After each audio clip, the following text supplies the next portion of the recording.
بينما التدخل الدفاعي في آخر المطاف يحبط هذه الهجمة. وهنا مطالبة المغرب التطواني بركلة جزاء. يقول الحكم الداكي رداد ليس هناك أي ركلة جزاء. تعود المحاولات على استحياء للاعبي المغرب الفاسي.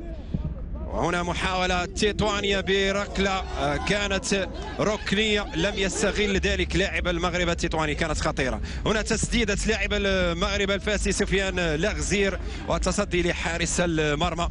تعود بهذا الكنترول شاهدناه رائع من لاعب المغرب التطواني الذي يخطئ المرمى محمد كمال.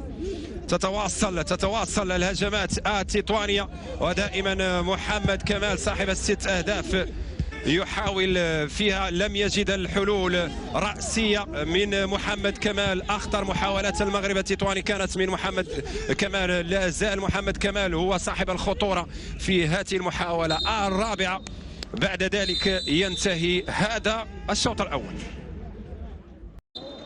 هنا سريعا نعود لملخص الشوط الثاني بأولى المحاولات، كانت بركلة جزاء لاعبي المغرب التطواني. وكما قلنا محمد كمال يسجل 7 أهداف على مستوى الدوري الاحترافي. بعد ذلك المغرب الفاسي سوف تكون له الكلمة على مستوى المحاولات. هذه محاولة كانت ضائعة من لاعب المغرب الفاسي.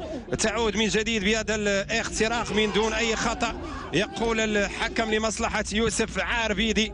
تتواصل محاولات المغرب الفاسي، كانت من كريم الهاشمي المحاولة الأخيرة. وهنا كريم الهاشمي يلقي بهذه الكرة في مركز يعني المهاجم الصريح رقم 9 الذي يفقد البوصلة. كريم الهاشمي مرة أخرى يعود لتضييع مثل هذه الهجمات. هنا ركلة جزاء يعلن عليها السيد الداكي الرداد بعد العودة للفار. وفريق المغرب الفاسي سوف يتمكن في الدقيقة 81 من معادلة الكفة عن طريق سفيان لغزير. وهدف في الدقيقة 81 معادلة النتيجة عن طريق سفيان لغزير. هجمة كانت للمغرب التطواني لم يستغل ذلك محمد لوميم.